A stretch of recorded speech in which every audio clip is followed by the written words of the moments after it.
Okay. Let's see. So I can see we have Aaron, we have Matt. I think I saw Andrea. Man, why is everybody named Mike McKnight? Is that because I sent the wrong link out? Yeah, everybody came on as you. Oh, okay. Okay, so I think we're missing Aujin and Dave.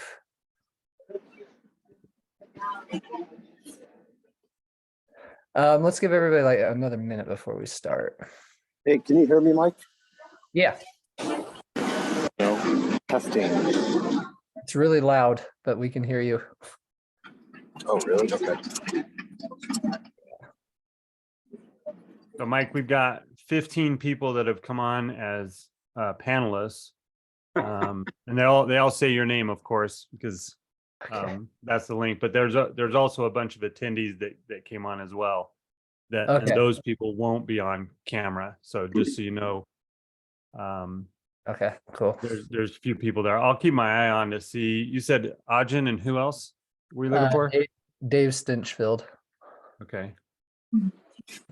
But maybe let's just get started, and then hopefully when they join, we can start sharing. Okay, cool. So yeah, I have no idea who's here because I guess I sent out the wrong link and it has most of you sharing my name. So I apologize for that. But the good news is most of this is going to be led by our 5 Cocodona / Sedona Canyons finishers.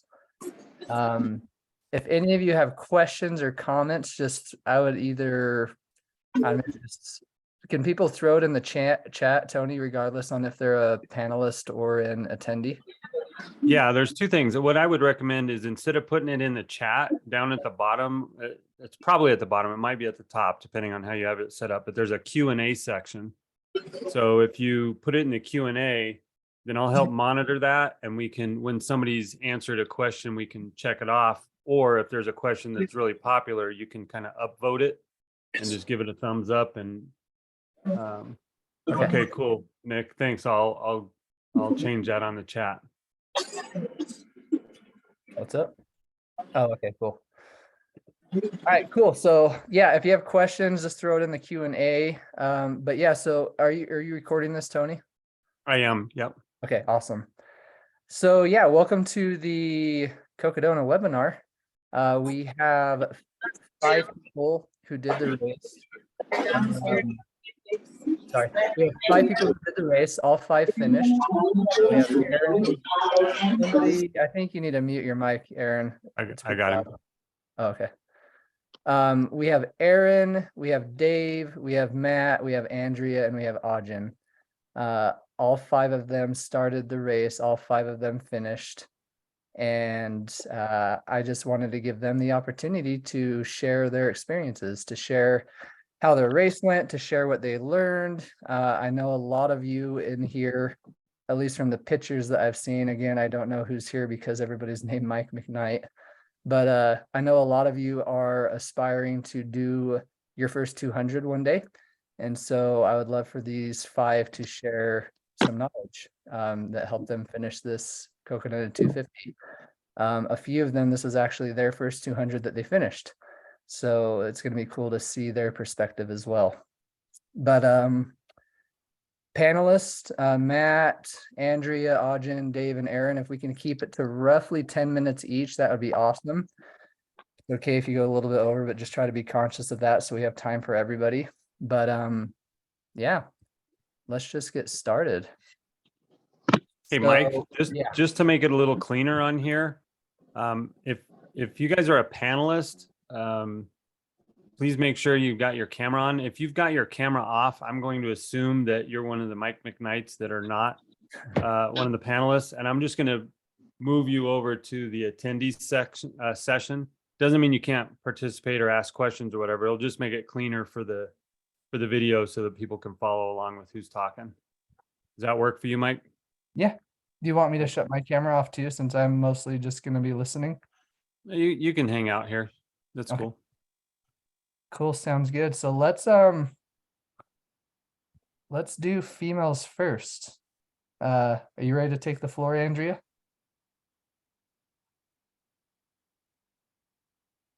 Andrea?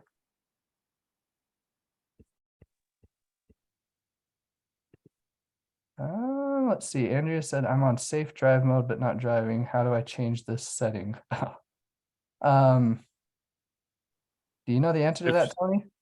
If she's on her phone, I think she just swipes her screen one way or the other. Okay. Did you hear that, Andrea? Say it again. Oh, there you are. There you are. Hi. Oh, hi. Hi. Is it Perfect. working now? Okay. Yep. Yep, we can hear you. We Yeah. can see you. Okay. Yay. So did you hear that? Are you good to kind of share your experience and share what you learned? Yes. Okay. Yes, awesome. we're good. The floor is yours. Well, so I guess to start, I've only been a trail runner for 2.5 years. And the year that I did my first trail run, I had friends running this crazy thing called Cocodona 250. And because they shared their things on social, I just knew one day I wanted to do that, like whatever it took. And it was a dream. For the last several years, I've been thinking about doing this. And it happened, and it's incredible. And I don't really know that there's words to express the things that happened out there. But I don't know. It's crazy, right? It's absolutely crazy. And how do you share that? I don't really know. I know that Matt Miller saved my bacon in the first 20 miles, gave me a water bottle because I ran out of water. I guess that section, it's really hard to explain. Oh, Jackie wants to say hi. Hi.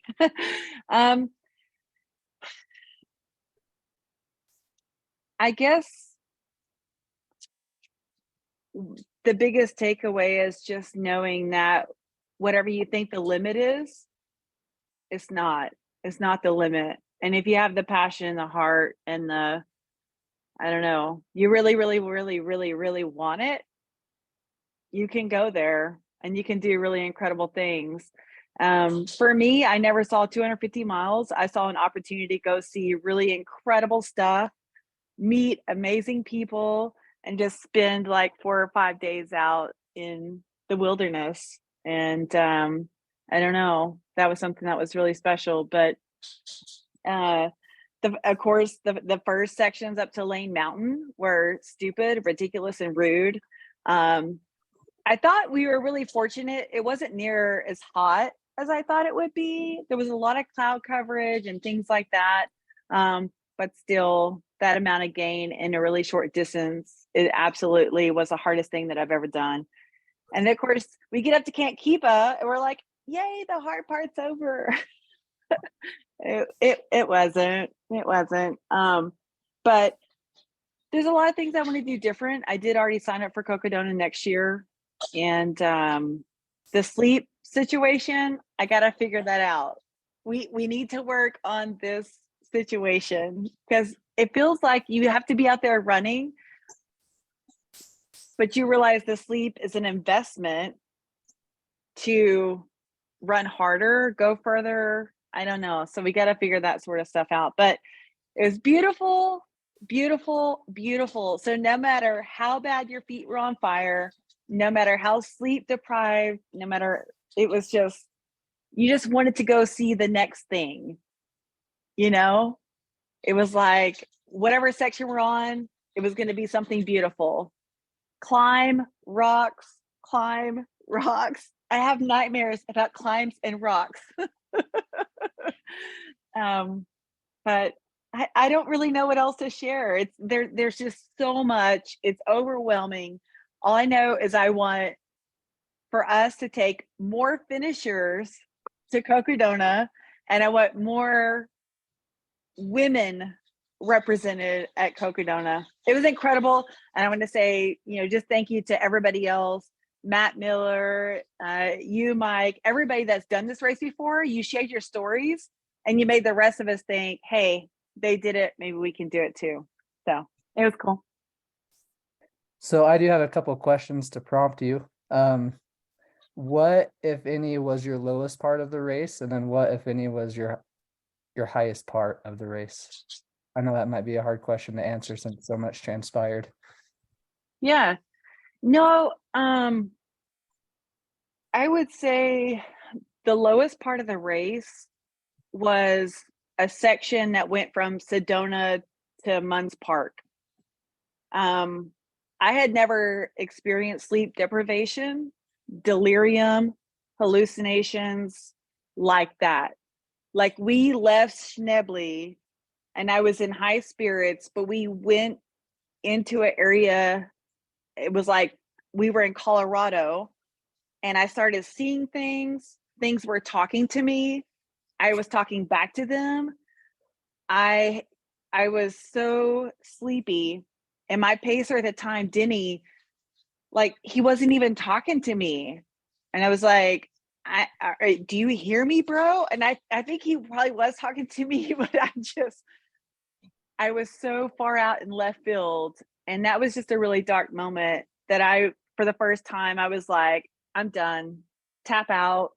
This is scaring me. I haven't experienced this before. I didn't have the energy to stay up, so I remember I was kind of stooped over, and that's a gravel road in that section down to Munns Park that went on forever. Like 11 miles suddenly was like so far, but I was seeing the gravel road and it was just like a black and white screen, and I started to see shapes and stuff happening, and I kind of blacked out. Like, we were still walking, but I had my head back to keep my balance, and I was just looking at stars and clouds shifting from coyotes to clowns to just different shapes. And I was having conversations with my deceased mom. Like, lots was happening through that section. So that was probably the lowest, darkest, like, things that I don't remember. I woke in my RV and it was like, Matt, go insane. Okay, next section, let's go. The best part of the course, or the highlight, getting over Eldon. We did not die. We made it. At the top, there was snow, and I was so tired, and I was just trying to get up. And at the very top, I literally belly rolled over the edge. And I was just so excited that Eldon was behind us, and then we just had 8 miles of whatever to get down. So, for those of yeah. you who are on social media, I highly encourage you to go to the Cocodona Instagram/Facebook page, because there's some real raw photos of Andrea hitting the top of Eldon. Like, hopefully you're okay that I'm encouraging people to go look at them, but I think they're awesome. It just shows like so many emotions in your face, like hitting the top of that climb. I would tell you, let me take 2 seconds. I saw a light. My pacer at the time was Liz, who was at Arizona Mountain Mama Desert Runner. She got us. There was a light, and I swear I heard a voice. It was a man's voice, and I thought it was my friend Andrew. And I was like, Andrew, oh my God, I need a hug. A guy came and hugged me. I cried, and he was like, you got this. I was like, okay. And so then we carried on up, scrambling. I found out later that it was not my friend Andrew. It was a photographer. So that's, yes, Scott, AKA Andrew. That's awesome. It's a crazy ride out there. It's an incredible experience. Cool, Andrea. Well, we do have one question, or it looks like we have 2 questions. One of them is generic, but specifically, Joe Gunter asks, when you're in the midst of the race, how did you break the distance down in your mind? Did you break it down into manageable moments, town to town, etc.? Yeah. When you leave Black Canyon City, the sunrise is incredible. It's beautiful everywhere around you. You fasties probably don't take a second to really notice all that stuff, but the rest of us were taking videos and pictures, and it's so beautiful. The agua fria, everything from there. It's like, okay, sunrise number 1. And then you're trying to get to the top of Lane Mountain before the sunset. So I really broke the race down into, we made it another sunrise, we made it another sunset. I never ever thought about mileage, ever. It was just the first 70 miles is going to be and then you're going to see your people. And then from there, I'm going to be with Karen, and then I'm going to be with this person and this person, and, you know, and you're just, it was more sunrise to sunset. And it was right now. like that. Come on. Hey, Carl. Oh, let me mute it. Okay. Sorry about that. Yeah, no, so I broke it down pretty much just sunrise to sunset. And when I got to see another sunrise, it just brought a whole new energy and a whole new hope. Like, you're a new person, right? When the sun rises. And then it was just an adventure after an adventure and adventure, and seeing all these really amazing things in Arizona. And then it's like, oh my gosh, we're at another sunset. And then all through the night, you just want to make it to the next sunrise. And so that's really how I broke it up. Perfect. Thank you, Andrea. Is there any other questions for Andrea or anything else you want to throw out there, Andrea, while you're on the spotlight? No, it's incredible. I've done a lot to just try to share my story, because I was inspired by the Michael McKnights, the Andy Glazes, the other people that did this race in the last couple of years. You guys sharing your story was like, man, maybe I could do that too someday. And you know, if I can do it, anybody can do it, and it will change not your life, but your soul. It's incredible. And I just can't wait to see what's going to happen next year. Did you see that last question, Andrea? How many hours did you end up sleeping? This is something I'll do different next year. So we did 4 or 5 sleep sessions, and they were each 30 to 45 minutes. And we just try to time them so that when I felt tired, and also try to put it before the next big climb. So whatever the next big, you know, there's 5 big climbs. And so I tried to kind of schedule it. Okay, there's going to be a big butt whipping coming, so you better get a little nap in. And Jackie made sure to really stay on top of the schedule. If you've seen our socials, there's all sorts of charts and graphs and things like that. But that's how we scheduled our sleep. So 4 or 5 sessions, 30 to 45 minutes. Yeah. Talk about your own patients. That's awesome. They just That's about Yeah. 5 hours or so. Yeah. Cool. Great job. Cool. Thank you, Andrea. I think we'll move Yeah. on. It's a cute Yeah. puppy up there. Oh, thank you, Bard. All right, so I'm just going to move right along the screen, and on my screen we have Matt Miller up next. So Matt, the floor is yours. All right, can you hear me? Okay. Yep. All right. Thanks, everyone. So for me, congratulations, Andrea. It was great spending some time with you. Glad I had an extra water bottle. For me, this 200 was 3rd time the charm. So I DNF'd Moab in 2020, and DNF'd Tahoe last year. What I would say I did differently, other than getting the best coach on the planet, as a plug, was I detailed a plan this time. So I went as far as to look at each elevation section and have a mile per hour and have a backstop of the hours that I wanted to get to each aid station. And so I calculated 120 hours for the entire race, and that was my backstop. I know I could probably do it earlier, but I wanted to feel like when I came into an aid station or a sleep station that I could beat that time. I didn't want to be rushed like I was at Tahoe or at Moab, where I was always falling behind because I gave myself too aggressive of a plan. So, you know, I planned for 119 hours. So when I came into an aid station, my girlfriend would say, you're an hour ahead of time. And that just made me feel all the better that I could take the time, eat, fix my feet. I slept for a total of 10 hours in 5 times that I slept in my camper.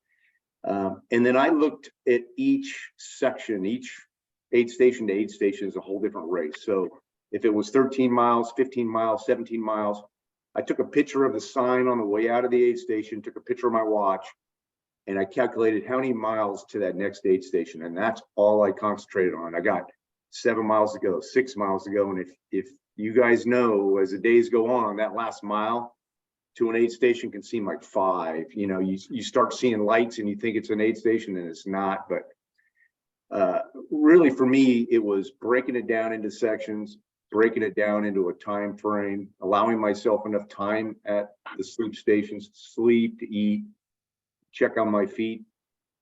And I got in at 119 hours. I planned for 120. I got in for 119. So I felt good.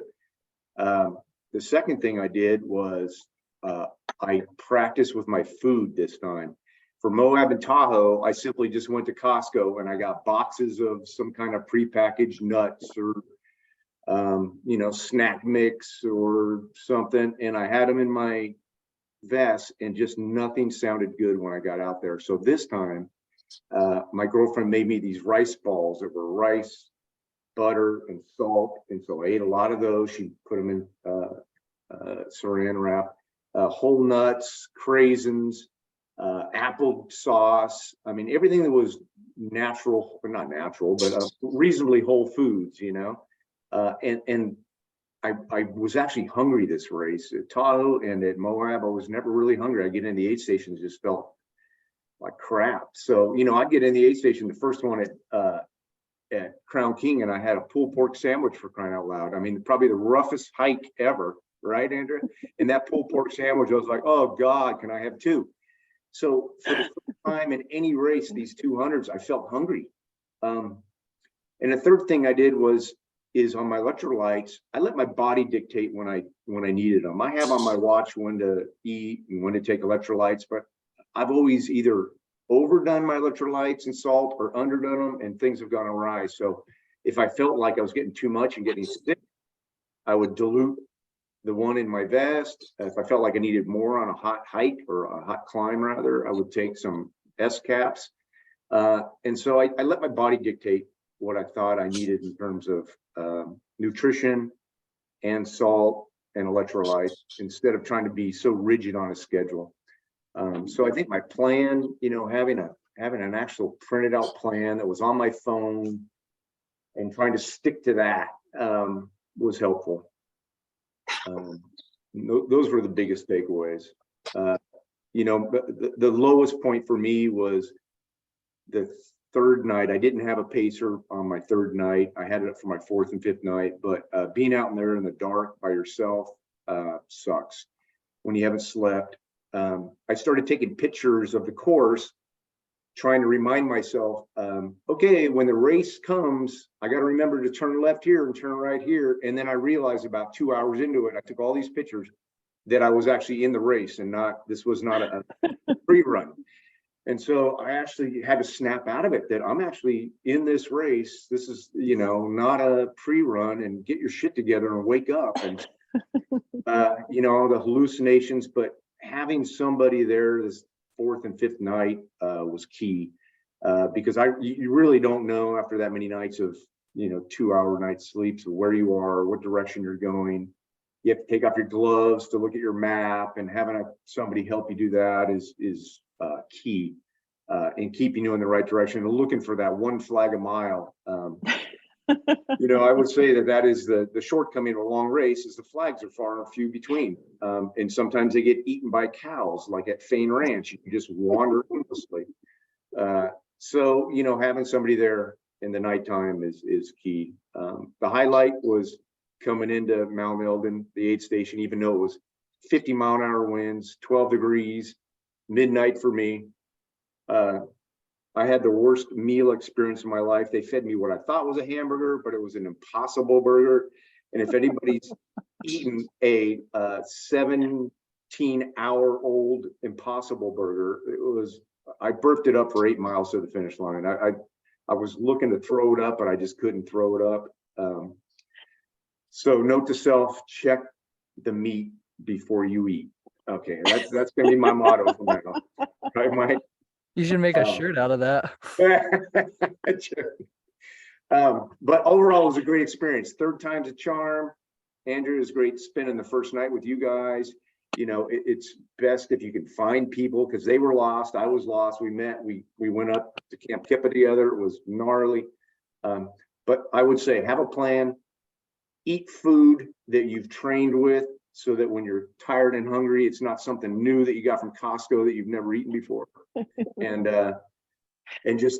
don't stop and break it down mentally into 22 races. That's what I did. There was 22 aid stations. I broke it down into 22 13 to 15 mile races, and that's all I concentrated on was getting to the next aid station. So great race. That, Matt. You might have kind of already answered this question. I wouldn't say that your experience should be like the basis of this. Like, anyway, I'll just ask the question. The question was, speaking of food, did Pete's Meats and Floda, I'm not sure what Floda is, really live up to the hype? Floda. Yeah, I'm not sure what Floda is, but you know what Pete's Meat is, right? No. Floda was the flat soda they had at Fane Oh. Ranch. Oh, Right. yeah. And the walking tacos at It was good. where were the walking tacos on Cinco de Mayo? That was at Canyon. Walnut. Walnut Yeah. Canyon. I'd never had one before. Cheetos with a taco meat and stuff inside there. I had two. Those of them. were good. Those were Those were good. good. They So, were yeah, life-saving. for the first time in any of my races, even 100 milers, I've never been able to eat aid station food. So this was the first time.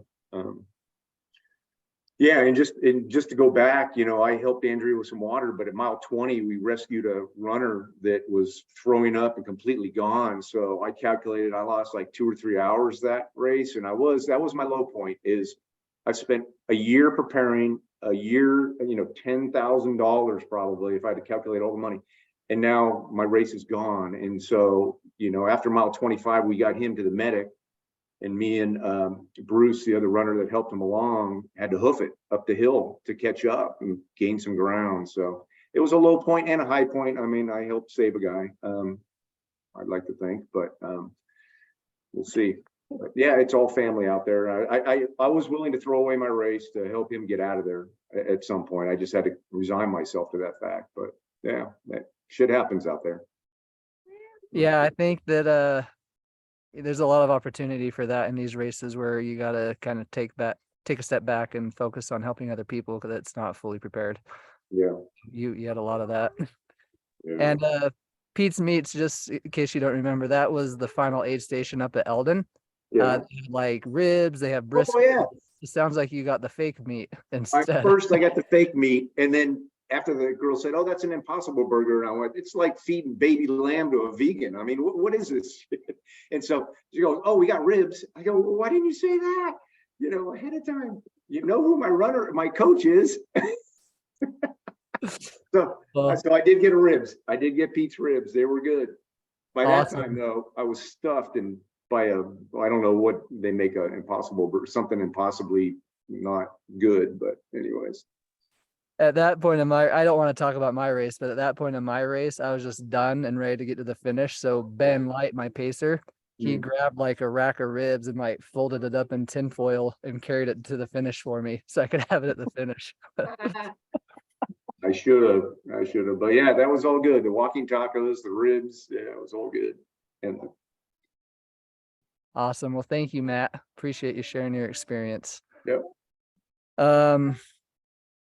Let's see. I think we got all the questions answered. So moving on down the list, looks like Dave is next up. Yeah. So this was my second time doing it. I did it last year, but I was able to do the original first day on this one. So that was a little shock to the system. But I kind of, you know, I think I ended up figuring out that I drank probably 9 liters of water in those first 35, 40 miles, whatever it was. Because I was so deathly afraid of, you know, I went out on Bigfoot once with major just at 40 miles, I was out. So I had that kind of fresh in my mind from a couple years ago. So I tried to stay way ahead of that, and it worked. However, I thought it was the pulled pork at Crown King, but something got the best of me because from Crown King for the next like 12 hours, I think I got too many electrolytes or something, but I had full on diarrhea for like 12 hours. It was miserable. But I was able to kind of get a hold of that by the time I got to Friendly Pines and got some rest. And I told Mike I saw him at Friendly Pines, like out of my van, but I didn't want to like bother him. And he was getting out and taking off. And I think that's where you took off and like, just like, that was where it started, right? For you? Yeah, I left Friendly Pines with Tony Klein actually, and that's where things turned around. Yeah. Wow, that was amazing. So yeah, coming out of, as far as the whole experience for me is pretty good. It was different than when I did Cocodona last time. I had a little bit better sleeping arrangements this time, so I got more solid sleep.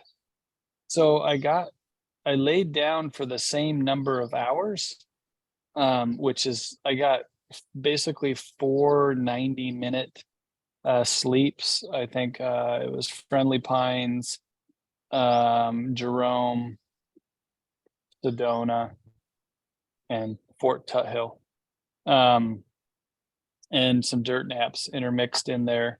But those 6 hours of sleep were like a solid. Each of those 90 minutes was solid, and that made all the difference for me because I know what hallucinations are. I think this is my 7th or 8th 200 plus. I know what they are. I'm familiar with them. I don't use any pacers, so I am usually in the night, I'm by myself. So I kind of know what to expect, but this time I had very few hallucinations. I mean, very small numbers compared to past experiences. So that was kind of new to me. Because I felt like I had my head on my shoulders a little bit more than I have in the past. But I mean, there was definitely exhaustion. I was surprised when I came out of Sedona and crossed the river and then went up that climb. And as I was going up that climb, it started raining. And there was rain and there was hail, which I did not expect at all. You're sure you didn't hallucinate it? No, that was definitely there because I talked to other people and they said they saw the same thing. but it was that was interesting. And then it seemed like, I don't know about for you guys, but when I got to the top of that climb and then you're kind of going until you hit the road, there were like almost no flags. I mean, it was like I was referring to my map like every 200 feet because there were no flags anywhere.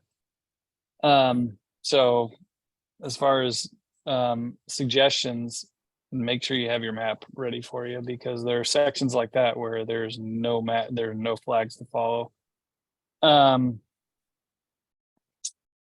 So anyways, overall, I mean, it was funny. I didn't look at I was basically just looking at my heart rate the whole race. And I didn't look down at my time until I had like just passed that little, like just as I was coming into Flagstaff, I looked down to see what hour I was at. And I noticed I was at 99 hours and 55 minutes. And I had a mile to go. And I was like, there's no way I'm going to run a 5-minute mile to finish this under 100 hours. So I was like about 5 or 6 minutes over 100 hours. So, which is great because last year, I think I was like 102 something. So I was able to cut. It was a much more difficult. I mean, that first day was significantly different from the year before. But I was able to shave another 2 or 2.5 hours off with a more difficult course. So I was pretty happy with it. So good experience. Awesome, Dave. Did you have any like super low moments? Boy, I Not probably the roughest. The roughest for me was coming up that climb up into Camp Kippa or Camp Keepa. That for me. That was at night, and I was pretty dang exhausted. That's when I was having those GI issues, and it just seemed to go up and up and up and up and up, and it just seemed like it was never ending. So that was nice. And then when I got up into that camp, it was really cold, and I went in, and it was just me, and there was maybe one other runner there, and then there were like 3 or 4 aid station people there, and they tried to help. They gave me some scrambled eggs and stuff, and I just puked it all up. So then I went into the little they had a little like bunkhouse across the road. So I went over into the bunkhouse and I laid down for about 30 or 40 minutes. But that was probably my low point. I was just feeling my gut was just all messed up. And but I knew, from past races, I knew that it was going to be a low point, but I knew that if I just kept going, I'd shake out of it. And I did, because I think the next aid station was Friendly Pines. I dropped into Friendly Pines. I got 90 minutes of sleep. And then from Friendly Pines to Whiskey Row, Prescott, that was probably my favorite part of the race. I just felt like brand new. And so then from that point on, my GI issues were gone. I was eating real food. I was feeling pretty well rested. So that was probably my low point that night, that first night. I think it was the first night. First night. Yeah. It all blends Yep. together. Yeah. Yeah. Sounds like you and I kind of resurrected at the same part of the course too. Yeah, exactly. That first part was rough. Mm-hmm. Awesome. Thank you, Dave. Before we move on, does anybody else have a question? Oh, it looks like Aaron has happened to hop off. That's too bad, because that sucks, because Aaron flew by me 2 miles from the finish line. He just goes, yeah, you guys like, by each other. I'm like, you sucker. Let's see. So apparently he sent me a text with a recap to his race. Let me see. All right, so I'm going to read for Aaron.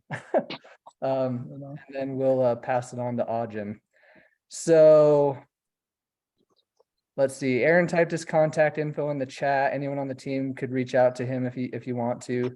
Aaron finished in 99 hours, 21 hours faster than 2 years ago. Wow. I knew he improved, but I didn't realize it was 22 hours. And he also improved 14 hours faster from last year. And again, last year was a much easier course. Aaron slept 8 hours. Total stop time was over 24 hours. His average moving time was 3.5 miles per hour. Felt like he could have finished 12 hours earlier. Biggest takeaway is progress. How much I ran this race and still felt great, and saw that I'm capable of so much more. Seeing how far I've come and how much room for growth. That's basically that's all Aaron said. But yeah, Aaron's a crusher. This is his he's done Cocodona every year. He's done all the other 200s essentially all the other years, and he's just progressively gotten faster and faster. I'll throw in some insight for Aaron as well that he did not mention, but his pacer chatted with me after and told me that Aaron was just on fire. He was moving really well. And then all of a sudden he just went from a 5 mile an hour pace to a 1 mile per hour pace. And he didn't say anything. And a couple minutes went by and his pacer was just Aaron, what are you doing? And then Aaron is what are you talking about? And the pacer is we were just moving so well, and all of a sudden you slowed down. How come? And essentially Aaron just zoned out and just forgot he was in a race essentially. I don't know if it was sleep deprivation, but I think a big takeaway from that, I mean, Dave did this whole race by himself, right? Aside from a crew, he didn't have any pacers. And I believe Aujin did that as well. But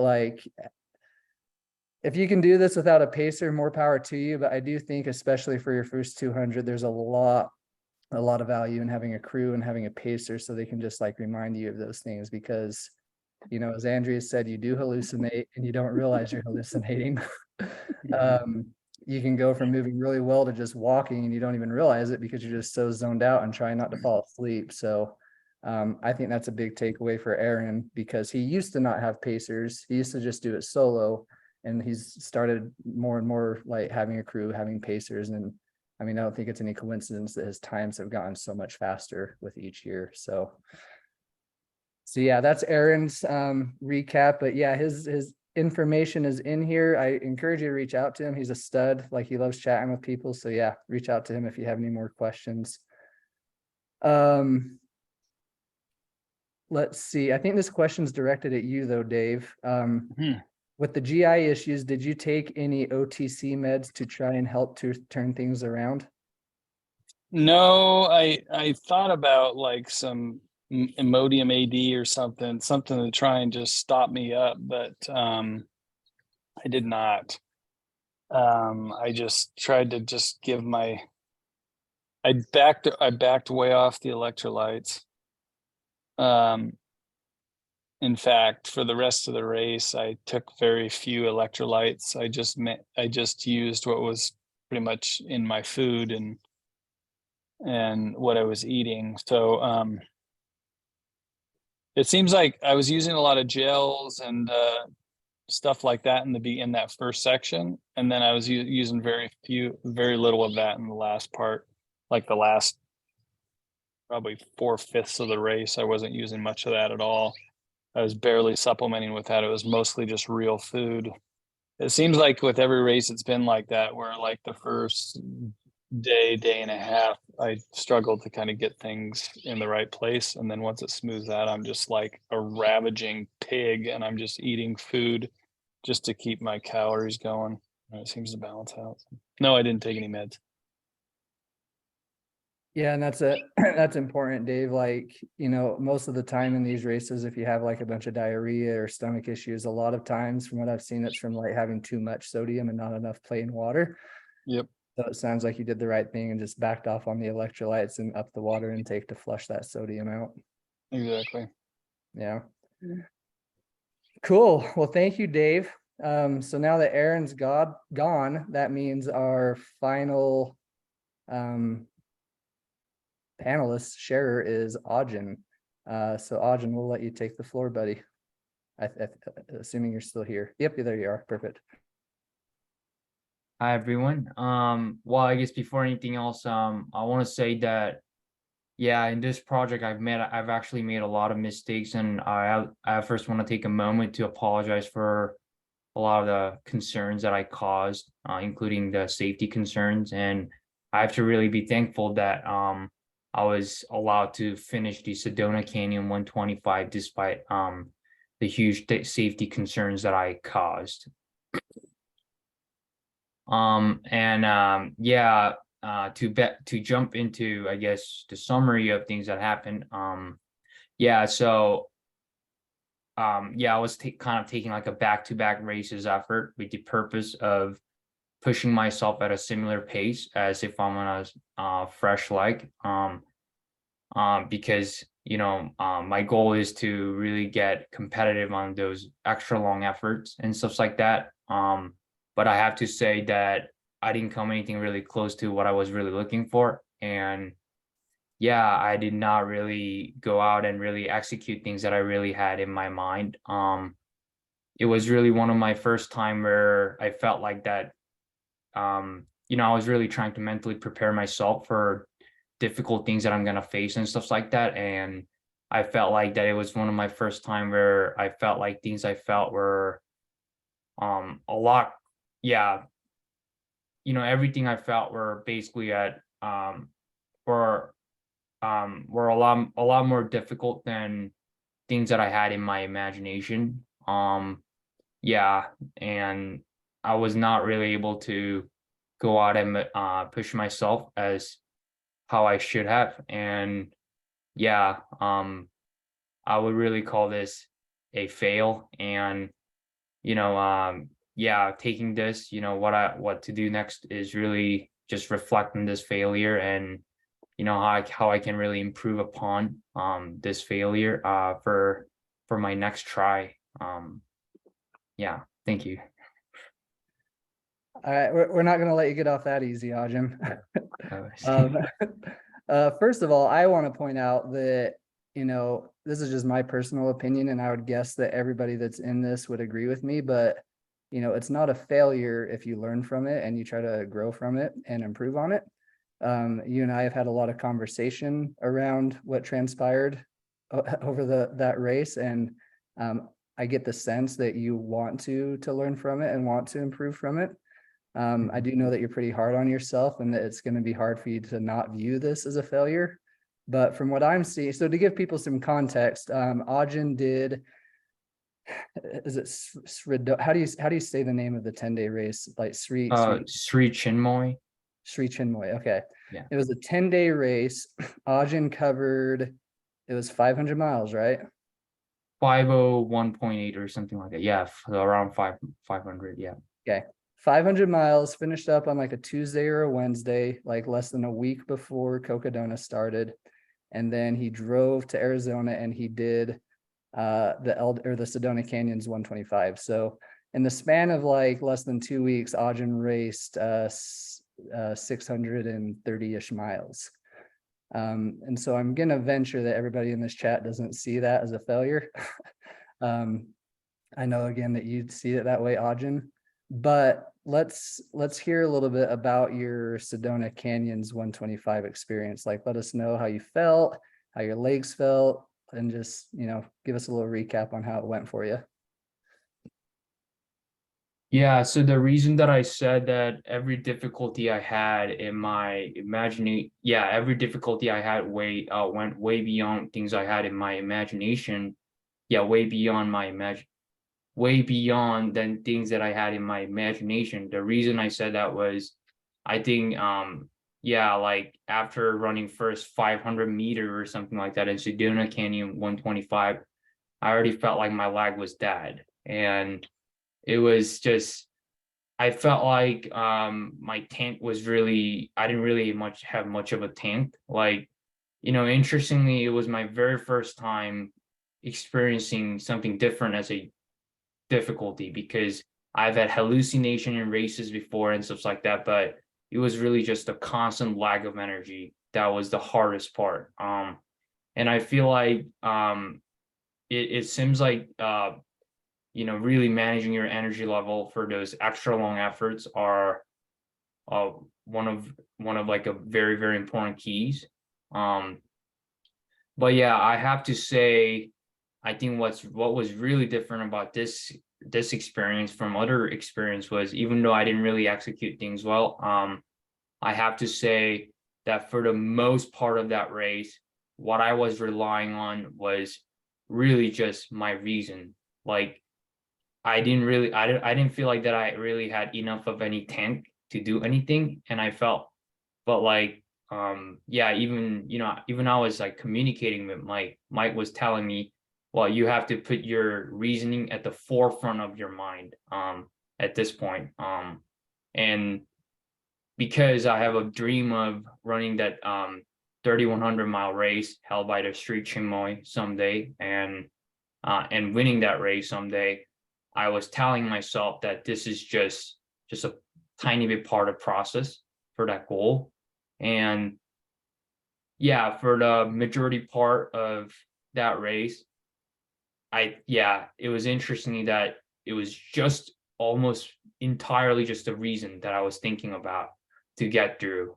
And I was talking to a friend of mine who is a Catholic, even though I'm not religious, and he told me that there's this thing they teach in their religion where at some point it's not like your desire or your motivation that pushes you up anymore. He said that at some point what pulls you up, what actually makes you better is actually what actually pulls you up is actually what's actually above you. And I feel like this was like an example where what's above me, which is becoming that 3,100-mile race champion, was pulling me up. That was kind of what I had in my mind as I was looking back on. But yeah, I don't know if I really answered the question of sharing the experience. No, that's great, buddy. And I feel like that, so is there anything else you wanted to add, Aujin? No, not really. No? Okay. So Tony Klein asked a question that I think would be good for us to have all the panelists answer before we wrap up. I think you kind of just answered that when you were talking about your 3,100-mile race. But Tony said, I'm curious what each of the panelists think is the #1 most important thing that got them across the finish line. Is that, would you say that's what got you to the finish line of that race, Aujin, or is there something else that got you there too? Yeah, I think for me it was just reason. Yeah. Okay, cool. Yeah. Cool. Well, let's ask that question. Thank you, Aujin. Appreciate it. Let's ask that question to both Andrea, Dave, and Matt as well. And we'll start with who I see on my screen right now, which is Dave. Oh boy, what is it that got me across the finish line?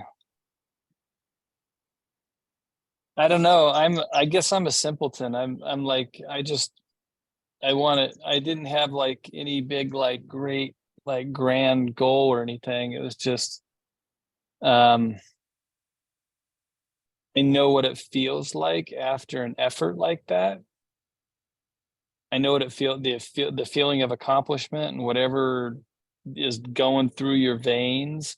I know what that feels like, and that's what I'm striving for, and that's why I keep signing up for these damn things. Is because when I finish, like the feeling of fulfillment, not really a fulfillment from like others, but just a fulfillment with myself.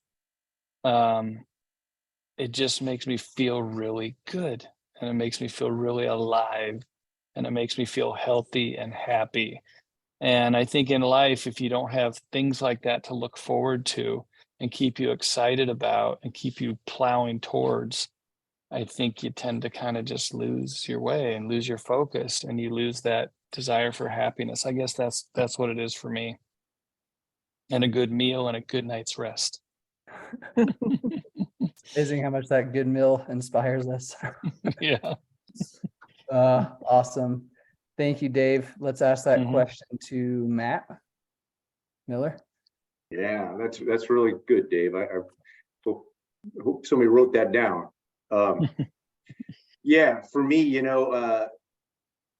Agent, I don't know how to say your name. I don't know why. I met you on the mountain, right? Aujin, yeah. Aujin, You gave sorry. me a long pants. Yeah, I'm surprised they fit you because I'm probably a little bit bigger than you. I don't know, but I'm glad they fit, and I got them back, by the way. Thanks. Yeah, you say that you felt like a failure. This is my third 200 attempt, so that was in the back of my mind. And like Mike said, it's really not a failure; it's a learning experience. All the things I learned at Moab and at Tahoe, I applied to this race. And when I was running it, I said, "You've done this before. You know what can go wrong. You know what you need to do to make it right." And so my driving force was not letting that happen, not quitting again, not letting that 1 second of that doubt enter my mind that I could stop. And it happened 23 times. At every aid station, that 1 second came across and said, "You can just stop now and be into bed in a couple hours and a hot meal." And you just have to rid that from your mind. But more importantly for me, I'm a recovering alcoholic, almost 5 years now. And, it reminds me of the pain that I felt for the last 30 years of the lifestyle that I had. And being out there, like Dave says, it's just that rebirth and being out there and doing something really hard that reminds me of, where I came from.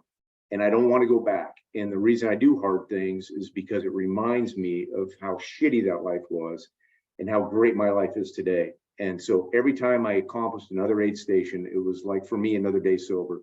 And all I had to do was get 23 of those in a row, 23 aid stations, and I'd finish. So my why was just, I've been through so much pain that this is easy, in relative terms, and that I have to continue on so I can say that I did it. And the people that follow me can see that an old 56-year-old guy can get sober and run 250 miles, and maybe it will inspire them, someday. And that's really my why, is hopefully going to inspire somebody to do something that they didn't think they could do, whether it be getting healthy or running. So that's Powerful, dude. That's awesome. Thank you, Matt. Mhm. Okay, and we'll finish with you, Andrea. Same question. Oh man. What got us through 250 freaking miles?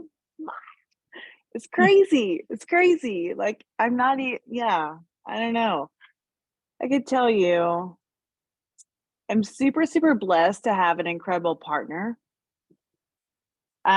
She believes in me more than I believe in myself. And when we surround ourselves with people that say we can do really crazy, wild things, we just kind of lean in. And that's that's Jackie for me. I'm not gonna cry. But she said I can do this. And like she believes in my stupid dreams and the things that I want to do. I'm like, okay. And so we do it. And sorry, I'm the girl. I'm the white girl. I get to cry. Grand slam, bitches! Grand slam! We have to win. I mean, that's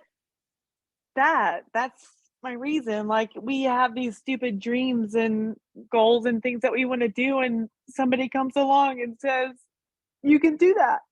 And they say, you're not crazy. And we surround ourselves with friends that say, that's not insane. And you know what? You're going to do that. And we want to go there with you. And so as soon as I found this like circle of family, it's like the chosen family that just gets it. And then a partner that just gets it. And it's like, before you know it, we're signed up. And it's like, oh shit, this is happening. Okay, well, I better get a coach and I better start training for this. And then I was really blessed to find Mike and to find all of you guys. I mean, Dave, Ben Light, Tony, Zion. I mean, all of these things for the last 12 months have happened to let me just show up at the start line. And it's like to just show up at the start line of your first 200. Like what? I don't even know what's happening, but I'm going to give it everything I have because I don't want to disappoint this person and I don't want to disappoint my friends. And I want to show them that, you know what? If I can do it, you guys can do it too. And there was nothing that was going to stop me from getting to that finish line. And so it's just something about my mom. There's like so much more. But I also just feel like we need more women in the ultra running space. Annie Hughes, Sally McRae, Courtney Duan. We need more. Okay. And we need more of like, I don't care to win first place. I just want to go and show women can run 200 miles. We can run 250 miles. We can run a very hard 250 miles. And that was it for me. And nothing was going to stop me unless I left on an ambulance or air flight or whatever. My crew, my person, my coach, you people, like, yeah. Mhm. You're awesome, Andrea. Thank you for that. That was awesome. And I really don't think we can end on a better note. Absolutely. So thank you for attending, everybody. I'm planning on personally sharing like my experience in a different thing, and I'll send it out to all you guys. I know we've been here for an hour. If any of you want 5 or 10 extra minutes, I'd be more than happy to share a little bit from my experience. But you know, I know a lot of you are on the East Coast and that it's time for bed over there. But yeah, I think it'd just be best if I just share my experience in a separate recording, and I'll email it to all of you guys if that works. Because I wanted this to be mostly about the 5 other people who finished. Does that sound good? Sure. Love to hear it. Cool. Well, thank you, everybody. Like this is, I mean, I love what I do as a coach, but like this is like the highlight of what I do. Just like seeing all of you connect, seeing all of you share your experiences. Like my biggest goal with my coaching was to build a community out of it and not just make it like a one-on-one coaching type thing. So that wouldn't be possible without all of you showing up to these 6:30 p.m. Zoom calls and participating and sharing your experiences. So thank you for being so involved. I appreciate it. And, you know, for all of you that shared your experiences, thank you. And for all of you that came to listen, thank you. And I think we'll end on that. Sound good? All right. Good seeing everybody. Thanks, Matt. About your comment. Cool. Well, all of you have an awesome night. Appreciate you, and we'll continue rocking it. Good night. Guys. See you, everybody.